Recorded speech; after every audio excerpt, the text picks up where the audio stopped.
Ta'ala karena atas izin dan karunia-Nya sehingga kita bisa berkumpul di tempat ini dalam rangka mengikuti materi perkuliahan yang diberikan kepada saya dengan judul Dasar Laboratorium Diagnostik. Jadi dalam materi ini saya juga baru diberikan amanah, sebelumnya tidak ada, ini baru diajukan kembali untuk masuk ke dalam CSL 1. Sebenarnya materi ini tuh masuk di dalam blok diagnosis keterampilan klinik, tapi semuanya sudah dilebur di dalam CSL 1 ya. Jadi baru tahun ini sepertinya dimasukkan di CSL 1. Jadi untuk dasar laboratorium diagnostik di sini kita akan mempelajari apa sih dasar-dasarnya kita mengajukan atau kita meminta suatu pemeriksaan penunjang. Nah, dalam hal ini pemeriksaan penunjang yang kita akan pelajari terkait dengan laboratorium. Jadi di sini nanti kalian akan mempelajari dasar-dasar yang bisa kita gunakan atau indikasi-indikasi apa saja yang harus kita ketahui sebelum kita mengajukan permintaan laboratorium sebagai salah satu pemeriksaan penunjang ya. Jadi biasanya itu kalau kita melakukan anamnesis maupun pemeriksaan fisik, tentunya tidak semua penyakit bisa kita tegakkan diagnosis yang pasti 90%. Tetapi biasanya itu didukung dengan pemeriksaan penunjang, karena kan itu yang membedakan antara dokter dengan dukun. Ya, kalau dukun itu kan dia hanya menggunakan logika, menggunakan kebiasaan yang terjadi yang selama ini dia temukan, ya, dia hanya menghubung-hubungkan dengan menggunakan perasaan dan nalarnya. Nah, kalau kita itu dokter, kita tidak boleh menegakkan diagnosis berdasarkan sangkaan atau berdasarkan perkiraan, tetapi dengan materi atau ilmu-ilmu yang sudah kita dapatkan, kita bisa menghubungkan keluhan-keluhan yang terjadi pada pasien untuk menegakkan suatu diagnosis. Tetapi terkadang keluhan-keluhan yang dirasakan oleh pasien yang pertama, keluhan itu sifatnya umum. Contoh, kalau misalnya pasien dengan demam, kita sudah gali semua, ternyata ada riwayat atau tanda-tanda misalnya nyeri perut atau ada perdarahan. Nah, itu kita tidak bisa membedakan apakah dia betul-betul demam berdarah atau suatu infeksi yang lain. Nah, ini membutuhkan suatu pemeriksaan penunjang untuk memastikan apakah kemungkinan diagnosis yang kita pikirkan itu bisa mengarah ke diagnosis pasti. Ya, selain itu kita juga pernah mungkin mendapatkan nanti di klinik pasien datang bukan dengan keluhan utama, tetapi dia datang karena keluhan yang betul-betul mengganggu kehidupan sehari-hari mereka. Contoh, pasien mengalami diare. Menurutnya itu buang air besar 5-6 kali sehari itu tidak menjadi masalah. Yang membuat dia datang ke rumah sakit ketika dia sudah tidak bisa merasakan namanya kelemahan badan, ya, karena kita tahu kalau kita diare bukan cuma ampas, bukan cuma cairan yang kita keluarkan, tetapi termasuk elektrolit. Nah, di sini elektrolit kita butuhkan di dalam melakukan kontraksi atau pergerakan oleh tubuh kita, ya, seperti itu. Nah, di sini saya akan mencoba untuk menjelaskan. Nanti kalau kalian ingin bertanya, langsung di-cut saja ya. Saya harapkan semuanya sekarang memegang hasil laboratorium. Siapapun yang punya, mau bapaknya, mau siapanya, tetangganya, terserah. Saya berharap setelah kita sama-sama berdiskusi di dalam materi ini, kalian dengan memegang atau melihat hasil lab tersebut timbul suatu pertanyaan atau suatu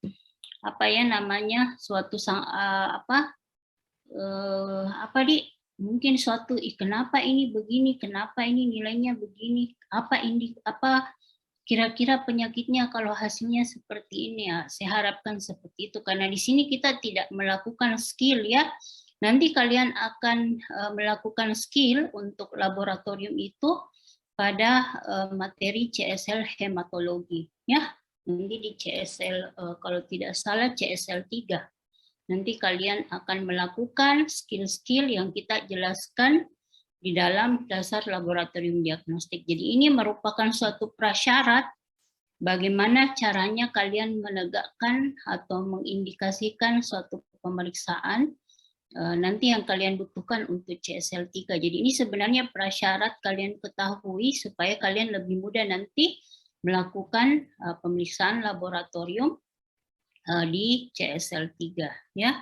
Mungkin nanti di blok-blok berikutnya juga ada untuk praktikumnya.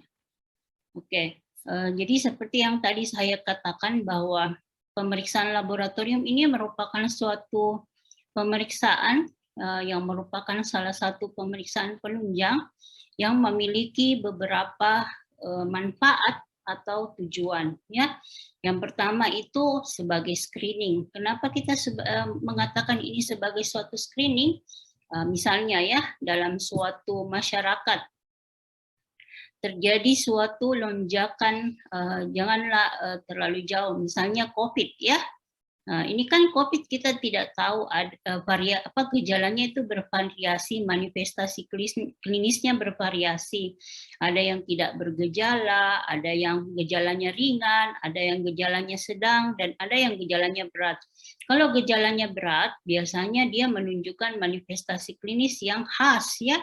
Contohnya ada batuk, ada flu, ada sesak, ada kerusakan, ada tanda-tanda gagal nafas seperti saturasi oksigennya di bawah 90% dan sebagainya.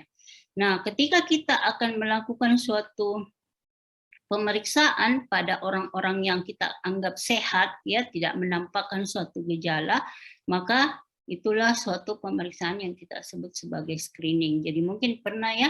Jadi nanti ini juga untuk CSL 1 sebelum kalian masuk ke tahapan clinical skill learning-nya, skillnya, kalian akan dilakukan pemeriksaan screening yaitu rapid antigen. Nanti di situ kalian akan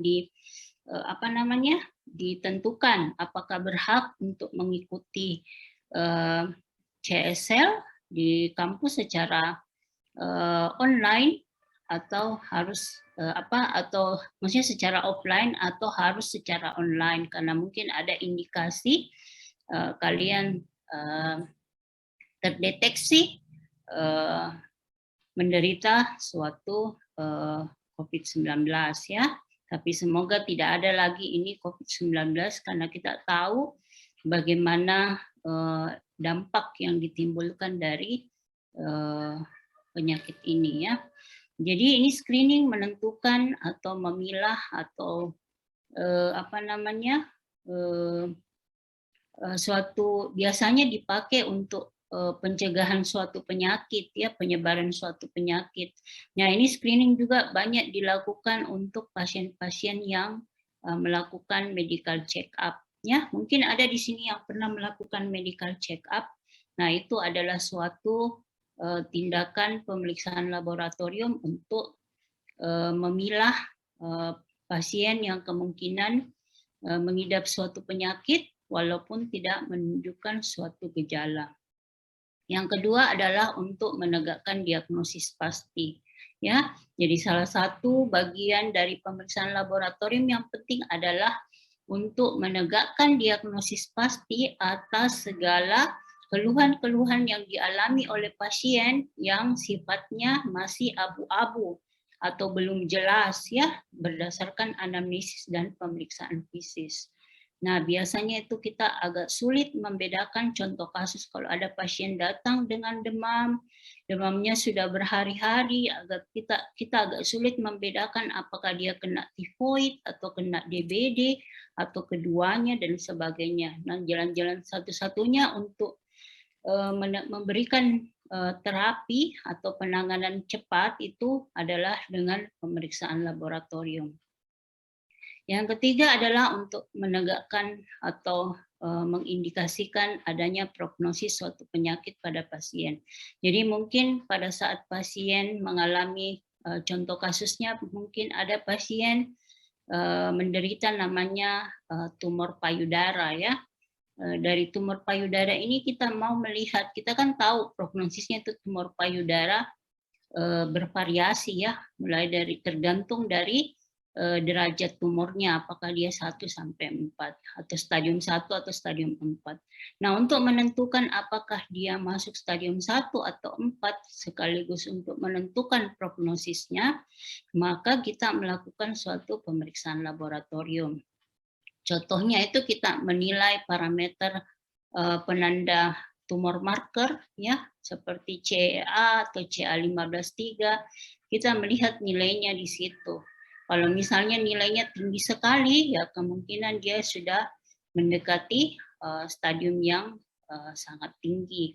Selain itu mungkin kita melakukan dari hasil pemeriksaan fisik, kita menemukan adanya pembesaran kelenjar, terus dari pemeriksaan radiologi juga kita menemukan tanda-tanda metastasis dari tumor payudara. Nah, ini semua untuk menentukan prognosis dari suatu penyakit yang sudah kita tegakkan. Yang keempat ini adalah pemeriksaan laboratorium yang tujuannya untuk melakukan terapi atau kita sebut dengan terapeutik. Nah, terapeutik ini biasanya kita salah satu yang paling sering ya dilakukan di laboratorium itu adalah melakukan namanya pengeluaran darah seperti transfusi, tetapi darahnya nanti ini tidak digunakan karena kita sudah tahu dia mengandung bahan-bahan atau komponen yang tidak menyehatkan untuk pasien-pasien yang akan didonor atau resipien ya. Jadi ini hanya dikeluarkan darahnya supaya kondisi-kondisinya akan jauh lebih baik. Ini contohnya pada penyakit polisitemia vera ya. Nah, polisitemia vera ini merupakan suatu penyakit di mana komponen sel darahnya itu meningkat semua, seperti eritrositnya, leukosel sel darah putihnya, maupun keping-keping darahnya itu meningkat. Nah, supaya dia mengalami penurunan, kita keluarkan sebagian darahnya supaya pasien tidak mengalami keluhan atau komplikasi suatu trombosis ya atau namanya pembekuan ya atau penggumpalan. Nah, adapun bahan-bahan yang akan kita gunakan di dalam pemeriksaan laboratorium itu bermacam-macam, mulai dari ujung kepala sampai ujung kaki. Ya, tunggu sebentar ya, Dek ya.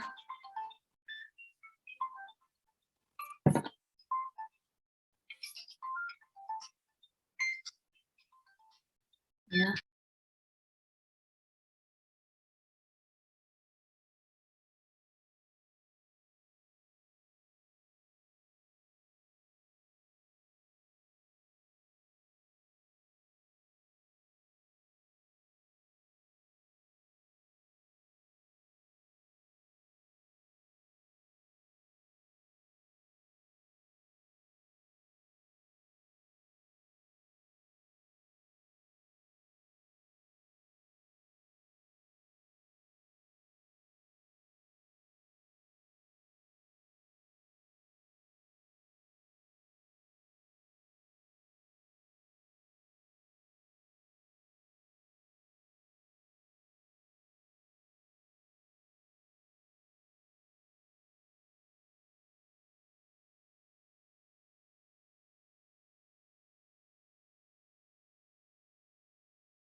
Oke, jadi bahan-bahan yang digunakan untuk pemeriksaan laboratorium itu antara lain adalah yang paling utama ya adalah darah ya.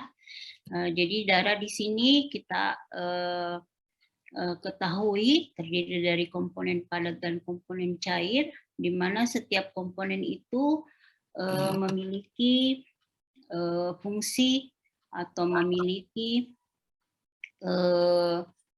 apa namanya peranan masing-masing ya.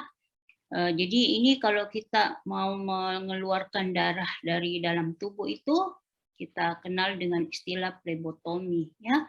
Plebotomi itu merupakan suatu tindakan untuk mengeluarkan darah.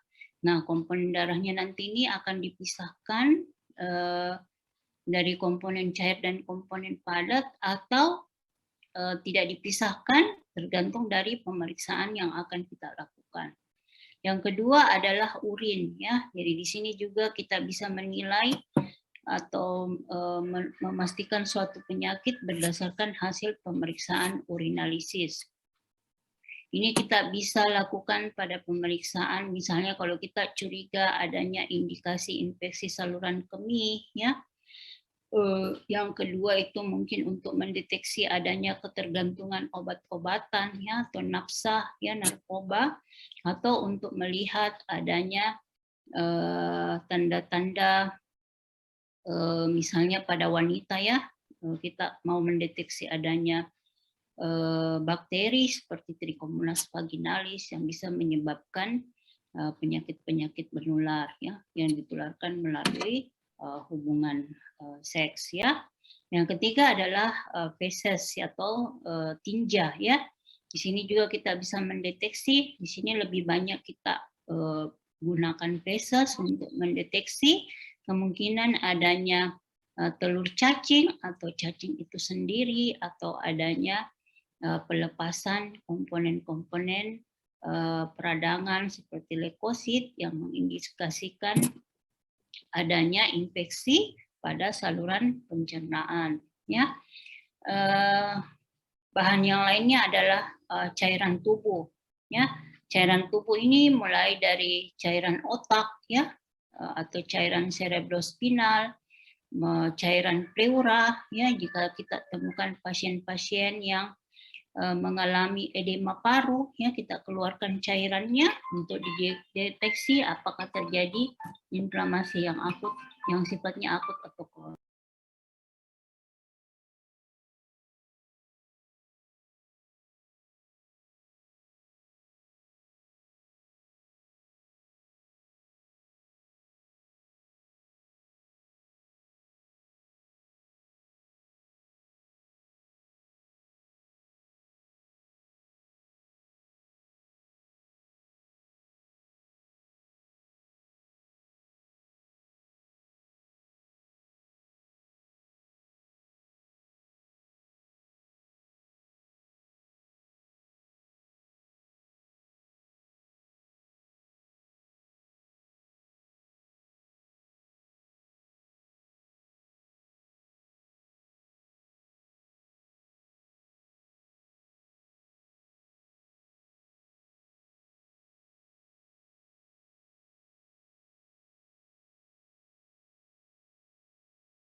Oke ya.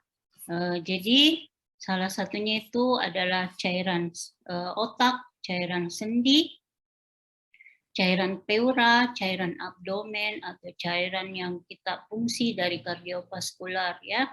Di sini kita bisa mengindikasikan adanya suatu infeksi atau kondisi-kondisi yang menunjukkan adanya penyakit di dalam tubuh berdasarkan bahan-bahan yang kita gunakan di dalam pemeriksaan laboratorium. Nah, di dalam pemeriksaan laboratorium ada beberapa tahapan yang harus kita betul-betul pastikan tidak mengalami suatu kesalahan. Nah, tahapan ini kita bagi menjadi 3, yaitu tahapan pra-analitik, tahapan analitik, dan tahapan pasca-analitik. Apa itu tahapan pra-analitik? Yaitu tahapan yang kita lakukan sebelum kita melakukan pemeriksaan.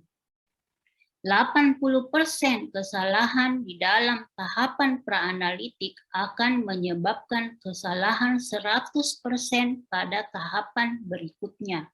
Ya, jadi tahapan pra-analitik ini sangat-sangat penting, tidak boleh kita anggap enteng karena dapat menyebabkan intervensi dari hasil pemeriksaan laboratorium yang kita lakukan. Nah, tahapan pra-analitik ini terbagi lagi menjadi 3 bagian. Yang pertama itu persiapan pasien. Ya. Di sini sebelum kita melakukan pemeriksaan laboratorium, kita harus betul-betul memastikan bahwa pasien yang akan kita ambil sampelnya adalah pasiennya sudah benar. Ya. Caranya kita tahu bagaimana itu pasiennya sudah benar, kita menanyakan identitasnya pasien. Caranya menanyakan seperti apa? Kita jangan menanyakan, Bapak betul nama tak Tuan A, betul nama tak Tuan B, tidak seperti itu ya, karena kalau kalian mengatakan itu, biasa pasien datang dalam keadaan sakit, ya, gangguan kesadaran atau kesadarannya menurun, dan dia tidak mau lama, dan dia selalu menjawab iya, padahal sebenarnya itu tidak ya. Jadi caranya menanyakan, kita harus menanyakan, Bapak namanya siapa, sambil mencocokkan pengantar yang sampai pada laboratorium. Kita menanyakan tanggal lahirnya, kita cocokkan dengan identitas yang kita terima, kita cocokkan alamatnya, ya, dan sebagainya. Yang kedua, kita harus memastikan pemeriksaan apa yang diminta oleh klinisi di dalam membantu penegakan diagnosis yang mereka suspek atau mereka pikirkan. Contohnya, pasien ingin periksa gula darah puasa, ya pastikan pasiennya sudah puasa atau belum, ya. Jangan asal mengambil darahnya tapi tidak menanyakan persiapannya seperti apa, ya. Sama itu kalau kalian mau ujian, kalian tidak pernah belajar, ya begitulah nanti hasilnya juga akan tidak valid, ya, tidak menunjukkan bahwa betul-betul kemampuannya kalian seperti itu. Nah, sama halnya seperti ini. Kalau misalnya kita mau memeriksakan profil lipid seperti kolesterol total, HDL, LDL, dan trigliserida, ya persiapannya itu pasiennya harus juga puasa. Mungkin kita mau melakukan pemeriksaan untuk fungsi-fungsi tiroid, kita memastikan pasien tidak meminum dulu obat-obatan. Ya, kita pastikan atau menanyakan kepada pasien sudah berapa hari obatnya tidak diminum. Ya, sama juga kalau kita mau melakukan pemeriksaan yang mungkin ada zat-zat yang bisa mengganggu atau mengintervensi hasil pemeriksaan. Contoh ya, ini seringkali kita dapatkan pada pasien-pasien screening atau medical check-up yang memeriksakan urin ya. Di sini urinnya itu mau diketahui apakah pasien ini mengkonsumsi narkoba atau tidak ya. Nah, ternyata dari semalam itu dia meminum obat-obat yang kandungannya itu memberikan efek seperti narkoba. Contohnya, semalam itu dia mengalami batuk flu mungkin, jadi beberapa hari ini, bukan semalam ya, jadi beberapa hari ini mungkin dia mengalami namanya batuk flu, jadi dia minum obat-obatan yang mengandung zat-zat yang bisa memberikan efek seperti narkoba dengan dosis yang sangat rendah. Contohnya mungkin amfetamin ya, atau pseudoephedrine, itu semua bisa memberikan positif palsu pada pemeriksaan narkoba. Jadi kita merasa ini pasien ketergantungan sama obat-obat. Ternyata pasien semalam meminum obat-obatan yang mengandung yang mengandung zat-zat yang mirip dengan narkoba ya, atau nafsa ya. Itu semua persiapan-persiapan yang harus kita pastikan kepada pasien. Atau misalnya juga ada pemeriksaan hormon ya, di mana pasien tidak boleh melakukan aktivitas. Ternyata pasien semalam itu habis main bulu tangkis ya. Jadi begitu kita periksa kadarnya tinggi sekali ya. Begitu kita memberikan terapi, padahal ini suatu kondisi atau kesalahan praanalitik, maka yang mengalami kerugian itu adalah pasien ya. Jadi kita harus pastikan betul bahwa praanalitik ini, jadi kita sebagai dokter nanti, kalau kita mau meminta pemeriksaan laboratorium, nah sebelum pasien pergi ke laboratorium, kita sudah sampaikan memang nih, Bapak, Ibu, besok kita itu memeriksa gula darah puasa, puasa sekitar 10-12 jam. Jangan sampai kalian tidak menyampaikan instruksi seperti itu, pasien tidak puasa, sampai di lab juga lab menanyakan puasa atau tidak, dia bilang tidak disampaikan sama dokternya, akhirnya pasien kembali lagi, pulang lagi. Nah, itu kan bisa memberikan beban tersendiri kepada pasien. Harusnya kodong dia sudah ditangani, tetapi karena kelalaian kita menyampaikan kepada pasien, nah, maka terapi pasien lagi tertunda, atau laborannya lupa menyampaikan perihal apakah pasien puasa atau tidak. Nah, begitu diperiksakan, ternyata ternyata tinggi sekali GDP-nya. Ternyata bukan GDP yang kita periksa, tetapi gula darah sewaktunya karena pasien tidak puasa. Ya, akhirnya diterapi sama pasien dokternya, dikasih obat-obat anti diabetik oral. Padahal itu sebenarnya peningkatan palsu akibat praanalitik yang tidak betul, ya. Jadi saya berharapkan kalian nanti jadi dokter jangan asal-asal meminta pemeriksaan laboratorium tanpa kalian tahu apa indikasinya, apa persiapannya, ya, seperti itu. Berikutnya adalah yang kedua adalah persiapan sampel, ya.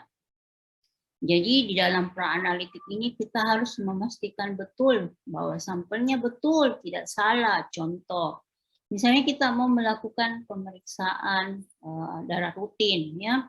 Ternyata yang kita ambil itu adalah bukan darah, kan harusnya itu kalau kita periksa darah rutin itu yang dibutuhkan itu adalah darah vena, ya. Ternyata yang kita ambil adalah darah arteri atau darah kapiler, yang mana nilai rujukannya itu sangat-sangat berbeda, ya. Jadi ini harus juga hati-hati, ya.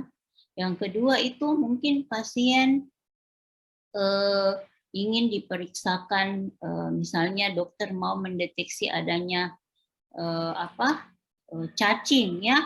Tetapi dokter meminta bukan feses rutin, tetapi darah rutin, ya, otomatis tidak akan menegakkan suatu diagnosis bahwa cacing apa yang ada di dalam saluran pencernaannya, karena kita tidak bisa mendeteksi cacing di dalam darah, kecuali ada memang beberapa cacing jika sudah masuk ke dalam sirkulasi, ya. Oke.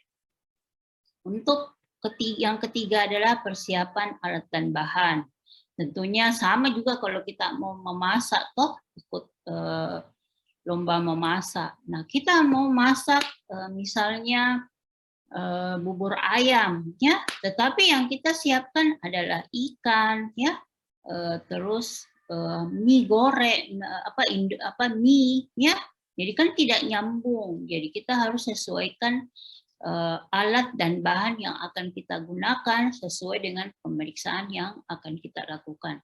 Nanti kalau kalian melakukan suatu, sudah pernah Midi ikut laboratorium, keterampilan apa?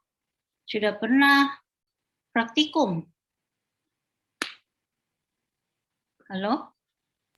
Tapi Dok. Oke. Sudah pernah, Dok. Praktikum apa kemarin, Dek? Biokim ya? Biomedik ya?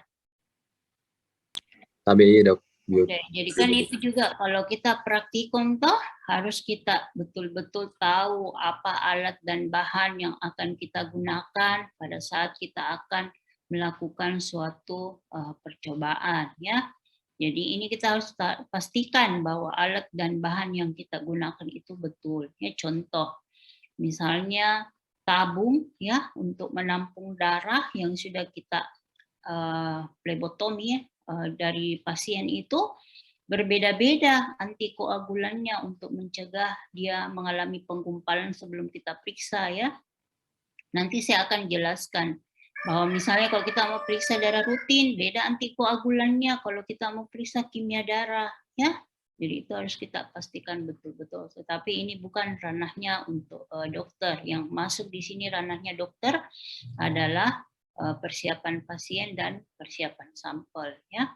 Yang kedua adalah itu tadi ya tahapan praanalitik terbagi 3 yaitu persiapan pasien, persiapan sampel dan persiapan alat dan bahan. 80% kesalahan di dalam praanalitik, 100% akan menyebabkan kesalahan dalam tahapan analitik maupun pasca analitik. Tahapan yang kedua adalah tahapan analitik. Jadi di sini tahapan analitik ada 2 bagian. Yang pertama kita harus tahu, tapi ini sebenarnya bukan ranahnya dokter umum ya atau klinisi, ini ranahnya laboratorium. Jadi di sini kita harus pastikan bahwa apa yang akan kita periksakan itu betul alatnya berfungsi dengan baik ya, kontrolnya semua masuk, kondisi dan suhu, lingkungan dan sebagainya itu sudah kita amati bahwa tidak ada terjadi kemungkinan kesalahan-kesalahan hasil itu tidak akan terjadi ya. Selain itu juga kita bisa menilai ya apakah prosedur yang akan kita lakukan itu sudah betul ya. Misalnya kita encerkan kah dulu sampelnya atau kita langsung masukkan kah atau kita tambahkan dengan cairan apa, itu semua tahapannya sudah kita yakinkan bahwa tidak ada kesalahan. Yang ketiga adalah pasca analitik. Nah, di sini pasca analitik mencakup nilai rujukan ya dari setiap pemeriksaan. Mungkin kalian tidak bisa menghafal semua nilai rujukan dalam pemeriksaan laboratorium. Tetapi paling tidak secara umum kalian harus tahu nilai-nilai normal yang maksudnya nilai-nilai normal suatu zat yang terdapat di dalam tubuh kita supaya begitu ada peningkatan walaupun tidak ada nilai rujukan kita bisa tahu bahwa ini sudah terjadi peningkatan. Sebenarnya kalau ujian UKM PPD nanti ya ada beberapa institusi yang menampilkan nilai rujukan laboratoriumnya, ada juga yang tidak menampilkan. Jadi paling tidak untuk pemeriksaan-pemeriksaan yang umum dilakukan di laboratorium itu kalian sudah tahu berapa nilai rujukannya. Contohnya untuk HB perempuan, laki-laki berdasarkan umurnya berapa ya. Terus leukositnya, trombositnya, mungkin kadar glukosa darahnya ya. Kalian harus betul-betul memahami ya. Paling tidak secara umum misalnya glukosa darah berapa, ureum kreatinin berapa dan sebagainya. Nah, di sini juga untuk pasca analitik di sini menentukan bagaimana interpretasi yang akan kita berikan kepada klinisi, apakah pasien menderita suatu peningkatan atau penurunan atau masih dalam batas nilai normal untuk suatu parameter. Ya, sampai di sini ada pertanyaan? Kita lanjut saja ya. Oke, ini tahapan pemeriksaan saya sudah jelaskan tadi ya, meliputi persiapan pasien seperti puasa ya, aktivitas fisik atau obat-obatan ya, persiapan sampelnya apakah dia menggunakan whole blood atau komponen darah secara keseluruhan, atau dia menggunakan serum atau plasma atau cairan tubuh yang lain. Yang ketiga adalah persiapan alat dan bahan. Untuk tahap analitik terdiri dari metode dan prinsip pemeriksaan serta prosedur pemeriksaan. Pasca analitik meliputi nilai rujukan dan interpretasi hasil. Nah, di sini kita bisa melihat jenis-jenis pemeriksaan laboratorium yang umumnya dilakukan di laboratorium. Yang pertama itu adalah yang paling sering adalah darah lengkap, ya. Paling sering di sini darah lengkap meliputi darah rutin. Jadi apa itu? Jadi biasa itu yang paling sering diperiksakan itu darah rutin dan urin rutin. Kenapa disebut rutin? Karena dia dilakukan pemeriksaan tanpa adanya suatu indikasi, ya. Jadi bisa diminta pada hampir semua penyakit. Yang kedua adalah kimia darah. Jadi kimia darah itu nanti meliputi bagaimana kontrol glukosa, bagaimana fungsi hati dan fungsi ginjal, bagaimana dari fungsi tiroid, pankreas, dan sebagainya. Yang ketiga adalah imunoserologi. Nah, imunoserologi ini meliputi parameter-parameter yang terlibat di dalam sistem imun. Kenapa disebut serologi? Karena di sini umumnya menggunakan suatu serum, ya, di dalam mendeteksi adanya antibodi yang terdapat dalam tubuh pasien. Berikutnya adalah analisa cairan tubuh. Nah, analisa cairan tubuh ini jadi semua komponen yang ada di dalam tubuh kita itu bisa diperiksakan di laboratorium. Cuman setiap laboratorium berbeda-beda kemampuan dan kapasitasnya. Kalau misalnya dia laboratorium seperti Prodia, mungkin semuanya hampir bisa diperiksakan, mulai dari hal yang paling kecil darah rutin sampai ke materi genetik atau DNA yang terdapat di dalam tubuh kita, ya. Jadi mungkin itu pernah ada suatu masa di mana lagi ngetren itu pemeriksaan gen, ya, untuk mendeteksi keturunan seseorang, ya, apakah dia saudara kandung atau bukan, ya. Jadi ini laboratorium juga bisa melakukan deteksi genetik. Nah, cairan tubuh di sini bisa yang kita bisa gunakan sama tadi yang saya jelaskan, mulai dari atas sampai ke kaki, ya, mulai dari cairan sputum, ya, saliva, ya, cairan usap tenggorokan, cairan pleura yang ada di paru-paru, kardiovaskular, lambung, ya, atau urin, cairan sendi dan sebagainya. Berikutnya adalah pemeriksaan mikrobiologi. Nah, di sini pemeriksaan yang digunakan dengan bantuan mikroskop untuk mendeteksi adanya suatu bakteri atau virus atau plasmodium atau parasit, ya, yang atau jamur yang mungkin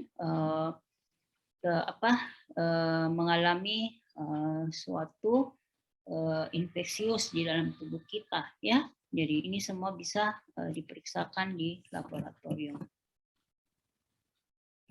Oke, di sini kita akan menjelaskan terkait darah lengkap, ya. Jadi darah lengkap di sini meliputi darah rutin, ya, laju endap darah atau yang kita singkat dengan erythrocyte sedimentation rate atau yaitu ESR, hapusan darah tepi, koagulasi seperti clotting time, bleeding time, ya, PTA-PTT, D-dimer, dan fibrinogen. Selanjutnya adalah golongan darah. Namun di dalam pemeriksaan darah lengkap ini yang paling sering kita lakukan adalah darah rutin. Nah, darah rutin ini untuk mendeteksi 3 parameter besar, ya. Yang pertama itu adalah indeks eritrosit, ya. Indeks eritrosit ini gunanya untuk mendeteksi apakah pasien menderita suatu anemia atau polisitemia. Jadi biasa pasien datang dengan keluhan lemas, ya, loyo, ya. Ternyata kita lihat konjungtivanya, pucat sekali konjungtivanya, bibirnya juga sudah putih. Nah, kita mau tahu berapa kira-kira ini HB-nya orang ya. Kalau dukun mungkin bisa bilang, oh sekitar 4 ini 5 ya. Tapi kalau kita seorang klinisi ya tidak bisa kita menduga-duga, harus sifatnya semuanya ilmiah ya. Jadi salah satu pemeriksaan yang kita bisa deteksi untuk adanya suatu anemia, kita melihat pemeriksaan darah rutin pada indeks eritrosit ya. Apa saja yang masuk indeks eritrosit? Yang pertama adalah RBC atau red blood cell atau biasa kita kenal dengan sel darah merah. Di sini kita bisa mengetahui kira-kira sel darah merahnya itu berapa jumlahnya. Apakah ada sel darah merah yang masih muda atau yang kita kenal sebagai normoblast, atau sel darah merahnya ini meningkat drastis atau biasa kita kenal dengan polikromasia ya. Terus indeks yang kedua adalah hemoglobin ya. Di sini hemoglobin paling sering kita gunakan di dalam mendeteksi suatu anemia. Nanti kalian akan mempelajari jenis-jenis anemia ya, mulai dari pembagiannya berdasarkan penyebabnya, morfologinya ya. Semuanya kalian nanti akan pelajari. Nah, bagaimana kita bisa membedakan anemia kalau hanya dari tampakannya pasien? Bisa atau tidak? Ya, tentunya tidak bisa. Jadi jalan satu-satunya kita harus melihat darah rutinnya. Di sini yang paling harus kita lihat adalah hemoglobin ya, tapi hemoglobin itu tidak bisa membedakan jenis anemia, tetapi ada beberapa parameter turunannya yang bisa membantu kita untuk menduga. Ini juga lagi baru menduga ya. Yang paling khas nanti atau paling pasti nanti untuk mendeteksi bahwa dia misalnya anemia karena defisiensi Fe ya, mungkin itu kita bisa lihat dari morfologinya berdasarkan apusan darah tepi. Nah, kalau kita cuma periksa darah rutinnya, kita juga bisa menduga bahwa ini pasien kemungkinan mungkin dia thalassemia kah atau apa. Kita bisa lihat dari indeks eritrosit, terutama mean corpuscular volume atau MCV, mean corpuscular hemoglobin ya, bagaimana saturasi hemoglobinnya dalam setiap eritrosit atau MCH atau MCHC atau mean corpuscular hemoglobin concentration. Jadi ini dalam 1 liter kita bisa lihat kandungan dari hemoglobinnya secara keseluruhan. Ini red distribution width ini biasanya untuk membedakan apakah dia defisiensi Fe atau penyakit inflamasi kronik, karena agak susah memang kita membedakan kondisi pasien yang menunjukkan anemia mikrositik hipokrom. Indeks berikut dari eritrosit adalah hematokrit. Nah, ini hematokrit penting sekali kita lihat pada saat pasien menderita namanya dengue fever atau demam berdarah ya. Ini menunjukkan jumlah komponen cairan yang terdapat di dalam tubuh kita. Jadi begitu ada perembesan cairan melalui kapiler akibat virus dengue, maka kadar hematokrit ini akan mengalami peningkatan di atas 50%. Normalnya itu di bawah 50% ya. Atau ada kerusakan dari kebocoran dari pembuluh darah yang menyebabkan hematokrit itu akan darah kita itu akan keluar ya. Jadi kita harus perhatikan ini hematokrit pada kondisi-kondisi adanya perdarahan. Indeks yang berikutnya adalah leukosit atau sel darah putih. Nah, sel darah putih ini berperan di dalam mendeteksi adanya inflamasi atau suatu infeksi. Jadi kalau dia meningkat atau menurun, ya kemungkinan terjadi infeksi baik virus, bakteri, atau parasit di dalam tubuh kita. Nah, indeks eritrosit ini akan membedakan yang mana sifatnya akut, yang mana sifatnya kronis ya. Apakah di dalam tubuh terjadi suatu keganasan? Mungkin kalian pernah kenal dengan istilah leukemia ya. Jadi leukemia itu bisa kita nilai dari hasil pemeriksaan darah rutin selain pemeriksaan atau gejala klinis yang tampak pada pasien. Nah, di sini kita bisa membedakan antara infeksi akut atau kronis dari diff count atau turunan dari leukosit seperti basofil, eosinofil untuk mendeteksi adanya suatu alergi ya. Kalau eosinofilnya meningkat biasanya kita indikasi oh ini kemungkinan dia alergi. Neutrofil baik segmen maupun batang untuk mendeteksi bahwa dia mengalami suatu akut infeksi ketika kadarnya meningkat, limfosit ketika kadarnya dia meningkat menunjukkan dia kondisi kronis ya. Monosit ini merupakan suatu makrofag yang nantinya akan berperan di dalam sistem imun. Berikutnya adalah sel blast. Jadi kalau sel blast meningkat di dalam di dalam tubuh mengindikasikan bahwa terjadi keganasan. Contohnya leukemia ya, yang paling banyak kita bisa deteksi dari hasil pemeriksaan darah rutin. Yang ketiga adalah trombosit ya.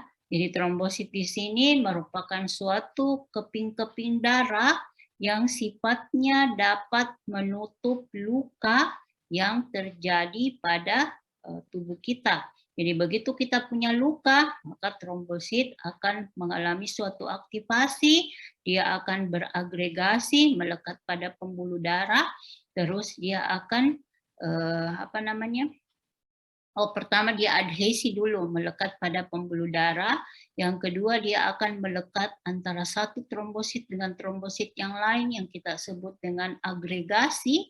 Nah nanti itu agregasi ini akan mengalami pembesaran ya, jadi dia akan menyumbat pembuluh darah yang mengalami kerusakan. Nah di sini nanti kita nilai apakah ini kerusakannya itu pembuluh darah bisa teratasi dengan penyumbatan oleh trombosit atau tidak. Nanti kita bisa nilai berdasarkan clotting time dan bleeding time-nya. Ya, kalau misalnya ternyata perdarahannya tidak berhenti, kerusakannya berlanjut, ya kita nilai dengan PT-APTT. Jadi sebenarnya trombosit ini tidak diukur ya berdasarkan CTBT PT-APTT, tetapi ini untuk mendeteksi kembali apakah hemostasisnya itu berlanjut menjadi dari hemostasis primer menjadi hemostasis sekunder. Jadi nanti kalau di hematologi itu kalian akan mempelajari hemostasis ya, bagaimana respon tubuh kita ketika terjadi suatu kerusakan terutama di pembuluh darah ya atau perdarahan. Ya di sini untuk darah lengkap berikutnya adalah laju endap darah. Jadi nanti kalian akan praktikumkan di blok hematologi ini laju endap darah untuk menilai adanya inflamasi yang sifatnya kronik. Ini paling sering diminta oleh klinisi ketika pasien menunjukkan adanya infeksi TB yang sifatnya dia tidak husky, cuman ada penurunan berat badan saja dengan demam yang sifatnya subfebril dan memanjang ya. Jadi biasa kalau ada atau misalnya ada kondisi-kondisi inflamasi ya di dalam tubuh, misalnya post operasi yang tidak sembuh-sembuh lukanya ya, kita biasa periksa LED-nya. Yang ketiga adalah hapusan darah tepi. Nah, ini untuk menilai morfologi dari eritrosit, leukosit maupun trombosit. Yang keempat adalah koagulasi, tadi faktor-faktor pembekuan darah atau faktor-faktor yang menyebabkan perdarahan bisa kita nilai dengan pemeriksaan darah lengkap. Pemeriksaan yang terakhir adalah golongan darah. Tentunya kalian sudah tidak asing lagi ya dengan golongan darah. Mungkin waktu SMA kalian sudah pelajari terkait hukum Mendel, bagaimana klasifikasi atau penurunan golongan darah yang kita dapatkan dari orang tua ya. Kalau misalnya orang tua tak golongan darah A, ibu tak golongan darah B, ya kemungkinan kita sekitar ya 25% atau 50% bisa saja mengalami atau memiliki juga golongan darah A atau B atau AB, ya seperti itu. Berikutnya adalah untuk pemeriksaan kimia darah. Jadi untuk kimia darah tadi saya sudah jelaskan bahwa di sini banyak sekali parameter yang bisa kita periksakan, ya, mulai dari kontrol glikemik dengan memeriksakan gula darah sewaktu, gula darah puasa, 2 jam postprandial, tes toleransi glukosa oral, HbA1c, gliket albumin dan sebagainya. Yang kedua adalah fungsi hati, kita nilai bagaimana enzim-enzim transaminase dilepaskan ketika sel hati mengalami kerusakan dengan melakukan pemeriksaan parameter SGOT, SGPT, ya, atau kita nilai protein totalnya, bilirubinnya, ya. Yang ketiga untuk menilai fungsi ginjal, bagaimana kadar ureum kreatinin, asam urat, ya, bunnya, atau kita bisa melakukan analisa batu. Apakah batunya ini berasal dari kalsium oksalat atau berasal dari monosodium urat dan sebagainya. Berikutnya adalah profil lipid untuk menilai bagaimana kadar-kadar lemak yang terdapat di dalam darah, baik kolesterol total, high density lipid, ya, low density LDL, ya, di sini maaf. Kalau LDH itu laktat dehidrogenase, ya, trigliserida dan sebagainya. Untuk fungsi hormon juga bisa kita nilai seperti hormon-hormon tiroid, ya, seperti TSH, T3 dan T4, biomarker jantung, bagaimana keseimbangan cairan dengan pemeriksaan elektrolit, ya, yang terdiri dari elektrolit natrium, kalium, klorida, dan kalsium. Selain itu juga bisa kita minta biomarker tumor, ya, untuk menentukan adanya pertumbuhan tumor di dalam tubuh. Berikutnya adalah analisa gas darah ketika terjadi gangguan keseimbangan asam basa di dalam tubuh, ya. Jadi ini biasa banyak diperiksakan pada pasien-pasien yang mengalami gangguan pernapasan atau gangguan ginjal, ya. Berikutnya adalah penanda-penanda inflamasi atau infeksi, ya, seperti C-reaktif protein, prokalsitonin, interleukin 1 dan sebagainya. Untuk imunoserologi biasanya di sini lebih banyak mendeteksi antigen atau antibodi, baik dari seromarker hepatitis, baik hepatitis A, B, C, dan sebagainya, seromarker HIV, ya, atau dengue seperti NS1, IgG, dan IgM, ya, infeksi dari Salmonella typhi, biasanya kita periksa Widal test yang menyebabkan tifoid, ya, atau pemeriksaan-pemeriksaan untuk mendeteksi adanya kemungkinan penyakit-penyakit yang disebabkan yang penularannya itu melalui hubungan seks seperti sifilis maupun torch, ya. Ini analisa cairan tubuh tadi saya sudah jelaskan, ya, cairan tubuh yang bisa kita pakai untuk mendeteksi suatu penyakit bisa dari cairan otak sampai ke cairan sendi. Untuk mikrobiologi tadi saya sudah juga jelaskan bahwa di sini bisa kita melakukan pemeriksaan dengan bantuan mikroskopik seperti pemeriksaan sputum BTA 2 sewaktu, ya,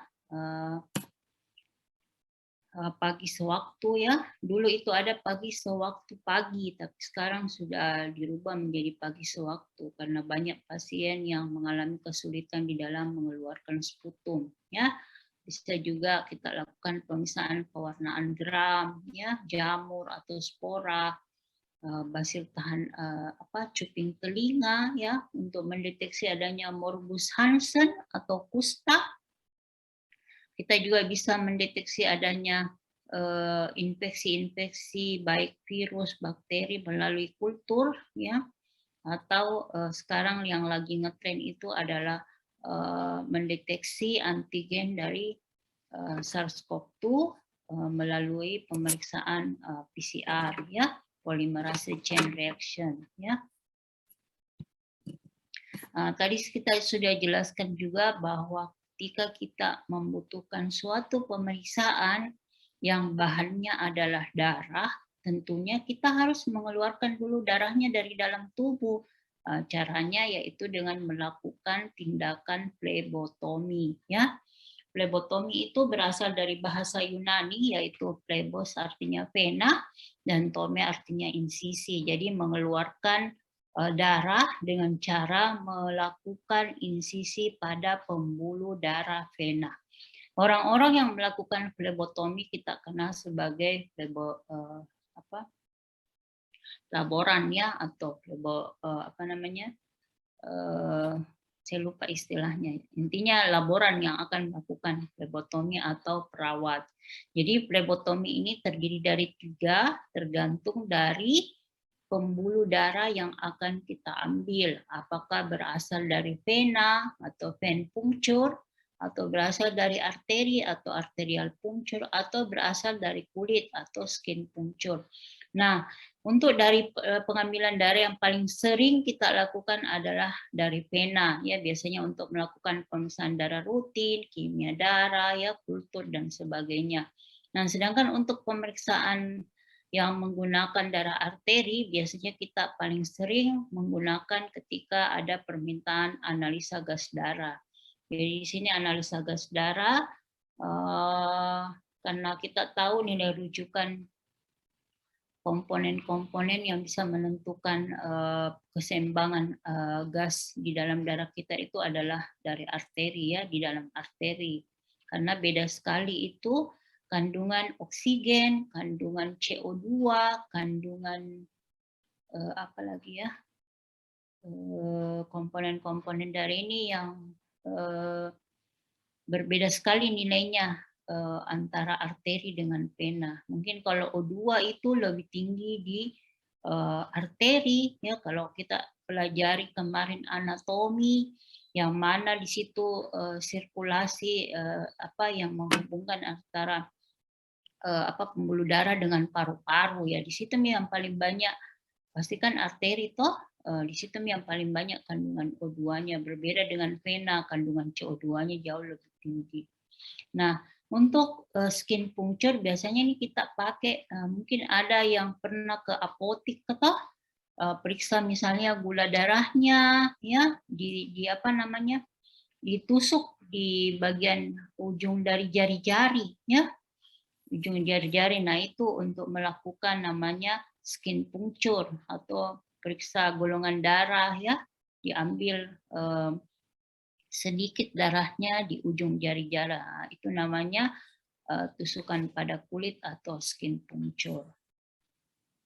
Nah, ini ada beberapa peralatan yang bisa kita gunakan. Ini terutama di dalam melakukan pengambilan darah ya. Karena kalau untuk analisa cairan sendi atau sputum atau urin, kebanyakan hanya menggunakan botol yang tutupnya berulir ya. Kalau untuk tindakan flebotomi ada beberapa alat dan bahan yang harus kita tahu. Yang pertama itu adalah mungkin sudah tahu ya, ini handscone ya, kapas alkohol ya, ada tourniquet ya, untuk memberikan pembebanan pada pembuluh darah sehingga venanya itu gampang menonjol. Ada tabung berdasarkan antikoagulan yang dikandung di dalamnya ya. Ini untuk mengambil darah, ada yang sifatnya vakum ya, ada yang menggunakan jarum kupu-kupu ya. Ini semua nanti tergantung ketersediaan yang terdapat di institusi masing-masing. Apakah rumah sakitnya itu tipe A, tipe B, dan tipe C. Jadi semakin canggih alatnya, maka semakin mudah melakukan tindakan flebotomi ya. Jadi kalau secara manualnya itu kita melakukan flebotomi hanya dengan menggunakan spoid ya. Tetapi sekarang sudah banyak macam-macamnya supaya pasien juga tindakan ini mengurangi rasa nyeri dan sakit pada pasien. Jadi biasa ada pengambilan darah bukan lagi dengan spoi tetapi dengan alat vakum atau lancet kupu-kupu ya. Jadi itu ukurannya sekian mili ya, beda dengan spoi yang lebih besar diameternya. Oke, ini tadi tabung-tabung yang akan kita gunakan pada saat kita akan melakukan pemeriksaan. Ya, jadi ini warna-warna tabungnya bukan karena mau-maunya orang kasih warna ya, tetapi dengan melihat warna tabung ini kita bisa mengindikasikan bahwa antikoagulan apa yang terdapat di dalam tabung tersebut ya, dan pemeriksaan apa yang akan kita lakukan.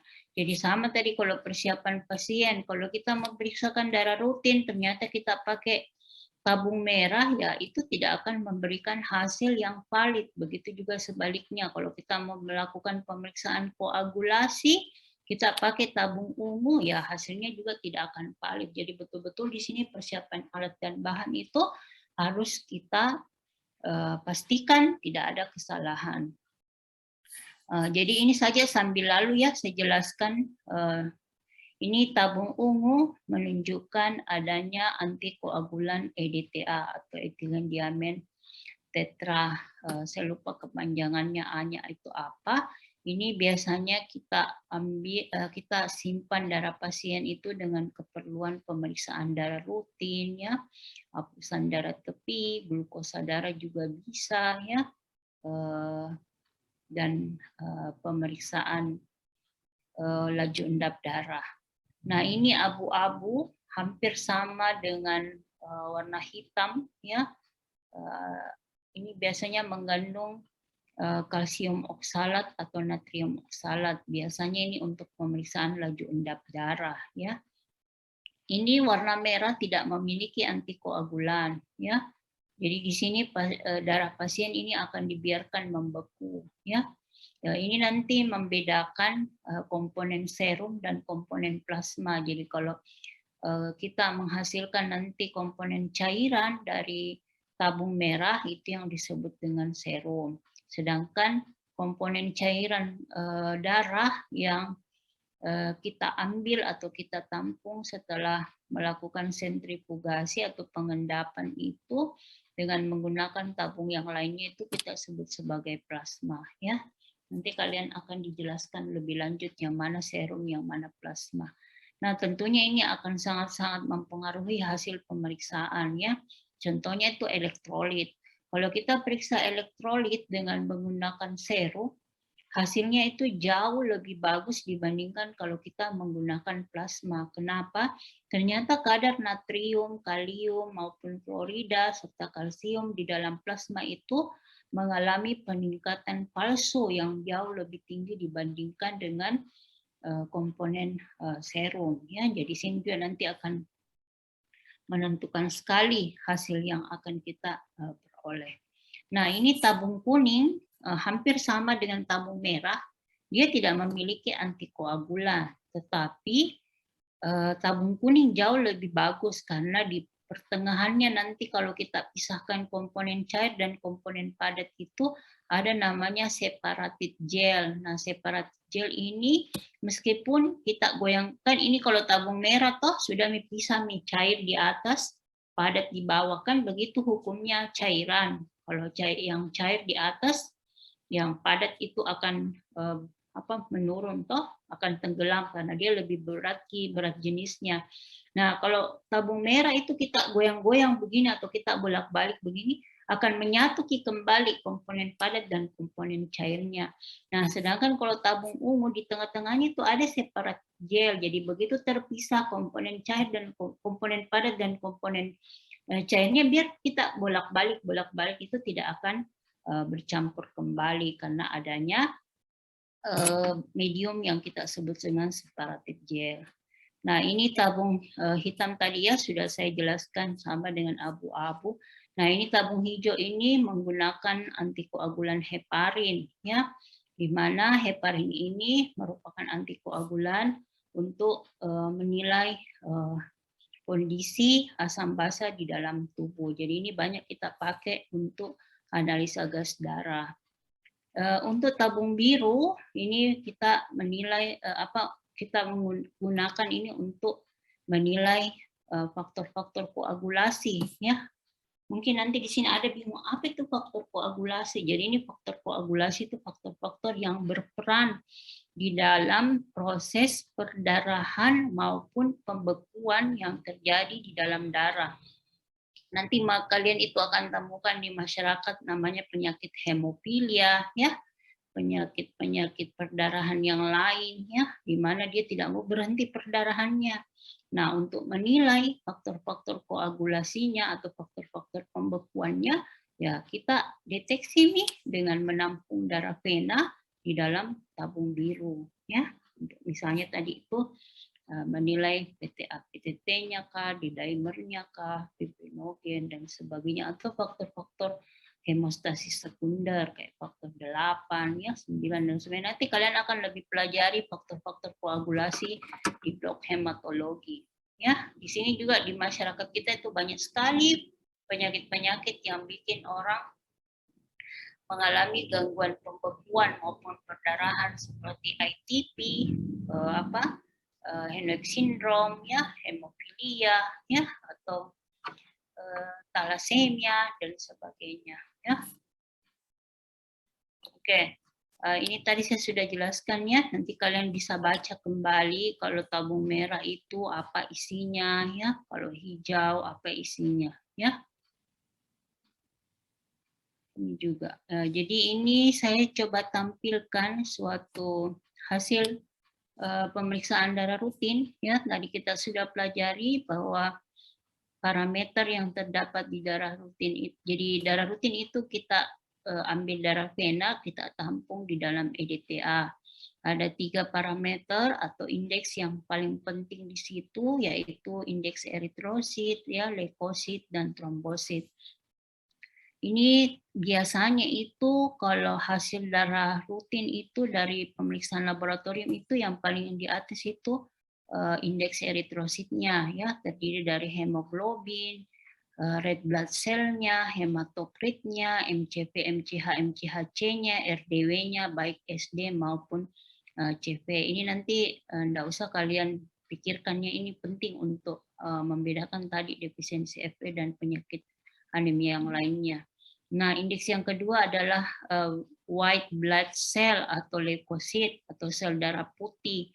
Ada komponennya terdiri dari eosinofil, basofil, neutrofil, limfosit, monosit, dan sebagainya. Ada yang dinyatakan dalam persentase, ada yang dinyatakan dalam 10⁻³ per mikroliter. Indeks berikutnya adalah platelet atau trombosit atau keping-keping darah.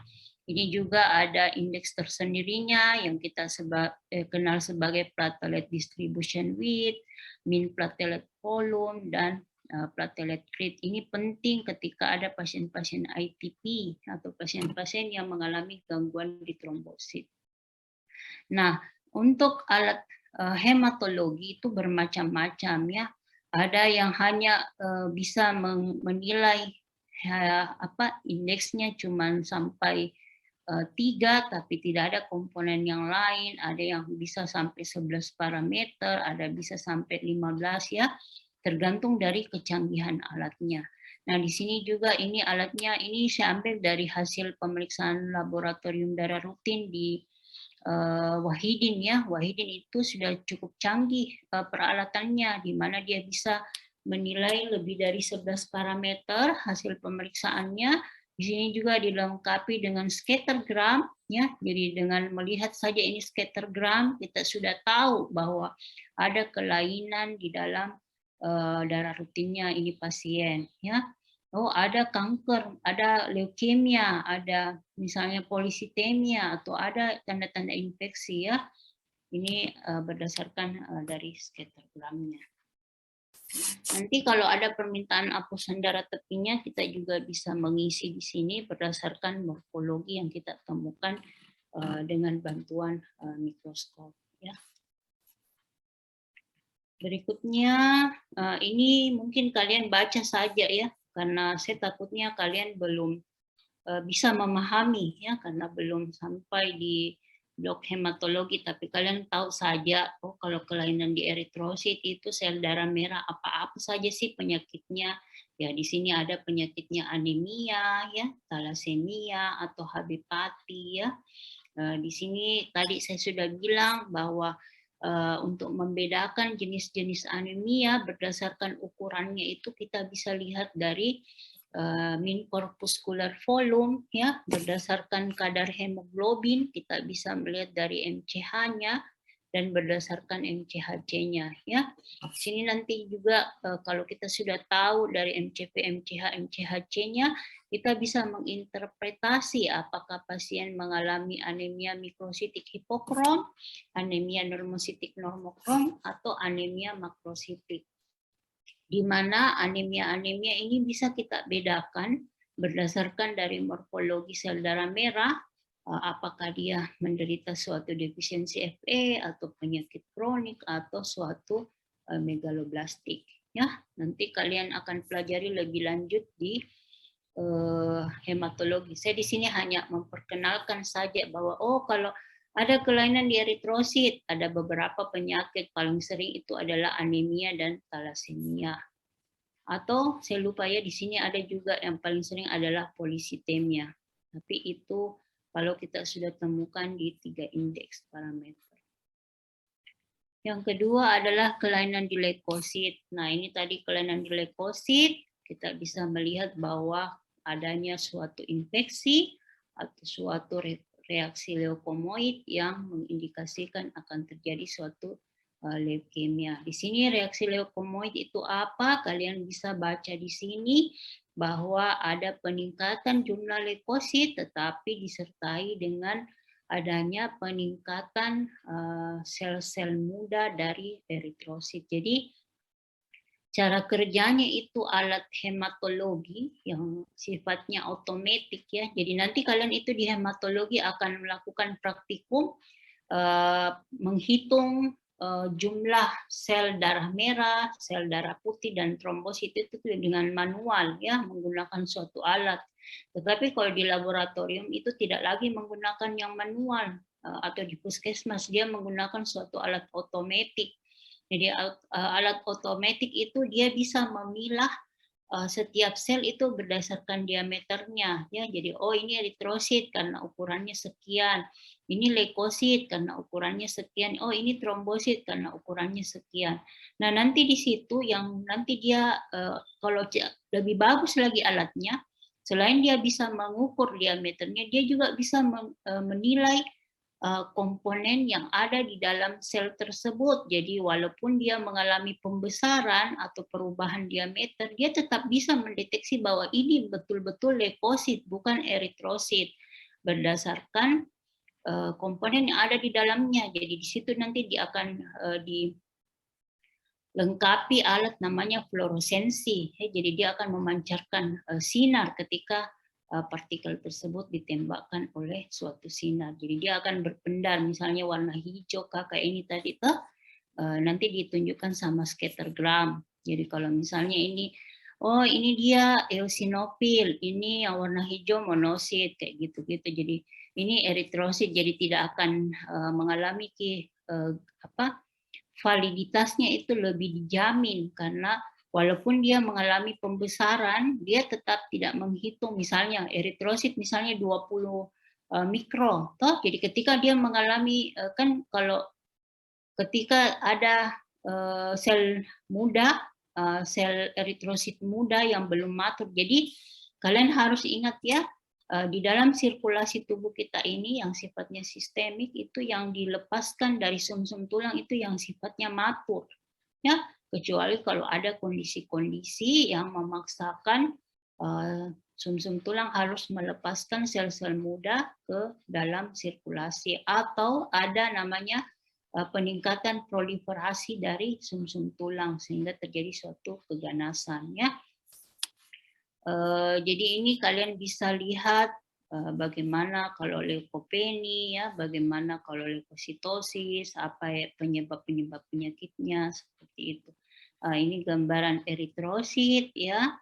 Ini nanti akan terjadi perubahan eritrosit yang bentuknya oval, nanti lama-lama akan terjadi stoma atau target ketika dia mengalami suatu gangguan pada hemoglobin. Nah, ini adalah leukosit ya. Ini leukosit, namanya leukosit neutrofil ya.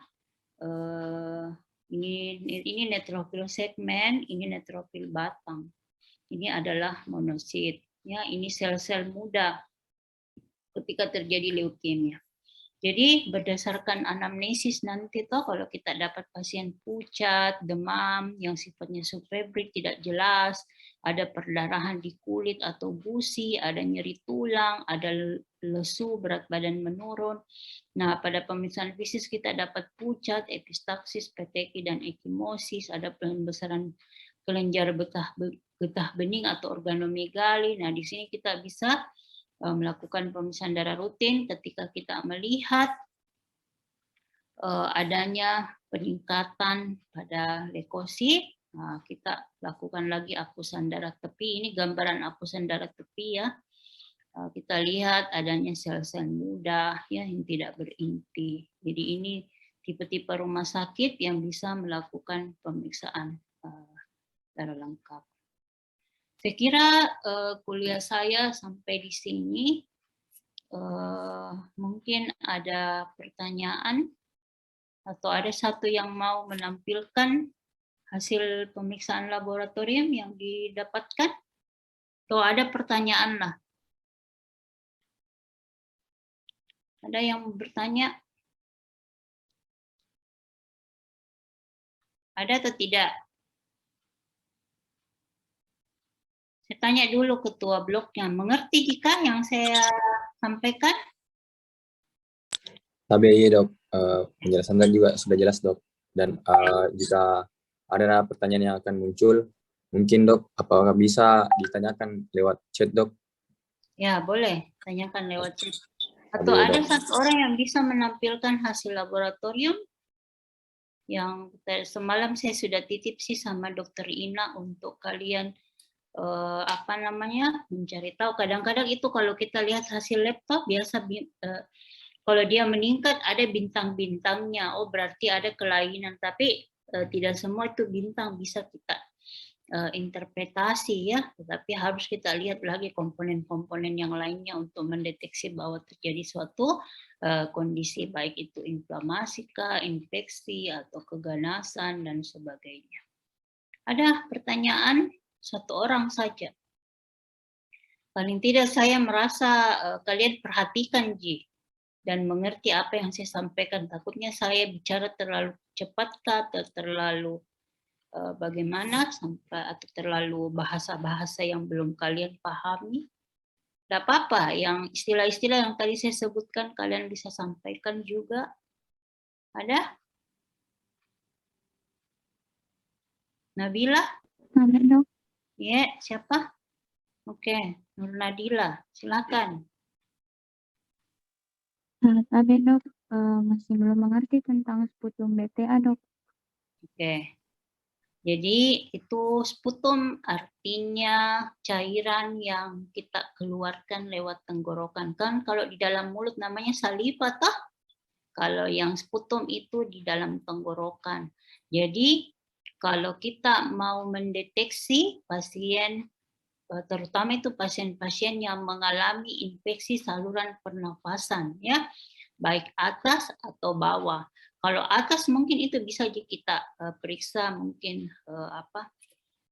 tidak terlalu indikasi untuk pengambilan cairan, tapi kalau misalnya dia bagian bawah toh kan bingung bagaimana ini mau mendeteksi, sedangkan pemeriksaan mungkin dengan pemeriksaan radiologi kita bisa melihat oh ada gambaran bercak berawan, kemungkinan dia TB ya, tuberkulosis. Tapi ini pasien tidak khas sekali untuk TB karena tidak ada penurunan berat badan, tidak ada demam subfebril, tidak ada batuk ya. Jadi kita ini bingung, kira-kira ini betul TB atau hanya sebagai suatu pneumonia. Maka pasien itu disuruh menampung sputumnya. Ya, sputum itu adalah cairan yang kita keluarkan lewat tenggorokan atau bagian bawahnya lagi. Jadi kita suruh pasien menampung sputum. Jadi untuk mendeteksi TB itu tuberkulosis ya, sebelumnya itu ada 3 kali pemeriksaan untuk mendeteksi bahwa betul-betul di dalam paru-parunya itu ada TB. Jadi dia tampung dulu sputumnya 3 kali, pagi, sewaktu pagi. Nah ini bikin repot pasien, apalagi kalau pasiennya anak-anak, susah dia tampung sputumnya.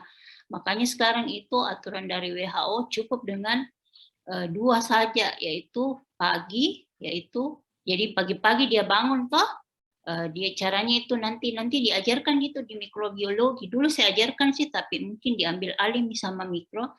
Jadi caranya itu kita bernafas dalam, toh. Biasa kan ada kalau orang gampang dikeluarkan sputum, misalnya dia batuk, langsung dia kayak kalau bahasa Makassarnya itu lakto kita. Kan bisa jadi dia lepaskan sputumnya, dia tampung di dalam tabung, nanti tabung bertutup ulir. Tapi kalau orang yang tidak bisa keluarkan sputumnya, biasanya kita ajar, kita suruh dia tahan nafas, terus dia batukkan, terus dia tampung. Nah nanti itu sputumnya dibikinkan hapusan di atas slide ya, kaca objek. Nanti di situ kita warnai sputumnya, namanya pewarnaan basil tahan asam. Nanti kalian akan pelajari di mikrobiologi. Nanti di situ kita lihat di bawah mikroskop.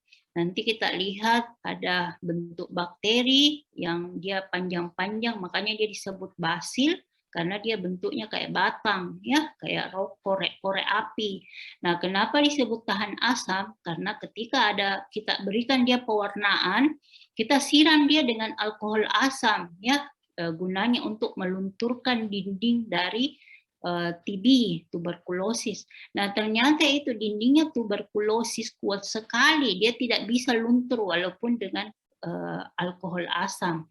Jadi di situ nanti kita bisa lihat, kan nanti dikasih juga gentian violet. Gentian violet itu hanya sebagai latarnya saja. Jadi di bawah mikroskop kita lihat latarnya itu berwarna biru, ada nanti kayak morfologi bentuk korek yang warnanya merah. Artinya itu biar dia dilunturkan dengan asam, itu dindingnya tidak rusak, jadi tidak masuk warna birunya, cuma warna merahnya yang bertahan. Jadi buat mikroskop kita lihat basilnya berwarna merah ya, yang kita sebut sebagai basil tahan asam. Itu untuk mendeteksi adanya penyakit tuberkulosis. Tahu gitu tuberkulosis penyakit apa itu? Ada ya dok. Penyakit apa itu tuberkulosis? Ada dok yang menyerang paru dok. Ya, penyakit TBC itu yang kita kenal. Ada ya dok. Ya, tapi sekarang itu karena banyak pemeriksaannya itu membutuhkan waktu ya, tenaga, kompetensi SDM, biayanya juga lebih lama juga. Sebenarnya biayanya lebih murah, tetapi waktu pemeriksaannya itu sangat-sangat lama, sehingga penyebaran infeksi TB ini tuh agak sulit untuk di-cut ya. Makanya ada alat terbaru yang mungkin nanti kalian temukan itu di puskesmas daerah, karena ini sifatnya bantuan, namanya tes cepat molekuler. Jadi dia bisa mendeteksi kuman TB bersama dengan bagaimana sensitivitas atau kemampuan suatu obat antibiotik terhadap bakteri tersebut. Jadi nanti tes cepat molekuler itu kalian banyak dapat di puskesmas karena dia bantuan. Jadi dia mirip-mirip dengan PCR, tetapi kalau PCR itu kan alatnya besar, baru dia harus ekstraksi, harus persiapan sampelnya itu di luar. Kalau ini TCM semuanya dilakukan sama alat. Jadi dalam waktu 2 jam keluar langsung hasilnya. Oh, MTB terdeteksi, MTB tidak terdeteksi. Kalau MTB terdeteksi, kira-kira masih sensitif tidak terhadap obat-obat anti-TB. Kan ada beberapa pasien itu dia sudah tidak terkontrol makan obatnya. Kan kalau pasien TB itu harus dia minum obat selama 6 bulan ya. Jadi kalau dia putus-putus obatnya, biasa obatnya jadi tidak sensitif lagi. Makanya itu perlu dilakukan namanya deteksi deteksi bakteri supaya nanti antibiotik yang kita kasih ke pasien itu tidak salah. Jadi nanti itu kalian akan pelajari di mikro jenis-jenis bakteri itu banyak sekali ya, ada bakteri gram negatif, ada bakteri gram positif, ada yang sensitif dengan golongan antibiotik golongan A, B, C, D dan sebagainya. Ya. Jadi itu tadi sputum BTA yaitu pemeriksaan dengan menggunakan sputum untuk mendeteksi adanya basil tahan asam yang menunjukkan jenis dari bakteri tuberkulosis. Ya, seperti itu. Sampai sini ada pertanyaan? Saya kira juga waktunya sudah habis, Cik. Kalau misalnya kalian ada pertanyaan terkait laboratorium, saya tidak tahu nanti ini katanya sih tidak ada skillnya, tapi untuk ujiannya nanti saya tidak tahu ada atau tidak, tapi mungkin nanti untuk ujiannya kalau memang ada ya, nanti kita tampilkan hasil pemeriksaan laboratorium dengan nilai rujukannya. Kalian bisa mendeteksi apakah kalian mampu apa-apa saja yang dinilai ya untuk pemeriksaan darah rutin. Ini termasuk pemeriksaan apa ya, ini menggunakan tabung apa dan sebagainya. Saya kira kalau siapa tadi ketua kelasnya, Riz Muhammad. Tapi dok, atas nama Muhammad Fikram dok. Tapi dok. Fikram, tolong di screenshot lagi satu kali deh absennya, nanti dikumpul dengan Dokter Ina, Dik. Tapi dok, mohon maaf sebelumnya dok, bisa minta PPT dok. Oke, nanti satu Fikram nih saja Dik, yang WA saya kan saya tidak tahu nomormu. Kita tanya nomorku toh? Tapi dok. Ya oke, nanti kita WA saya, nanti saya kirimkan PowerPoint-nya. Saya kira sampai di sini saja di perkuliahan yang saya mau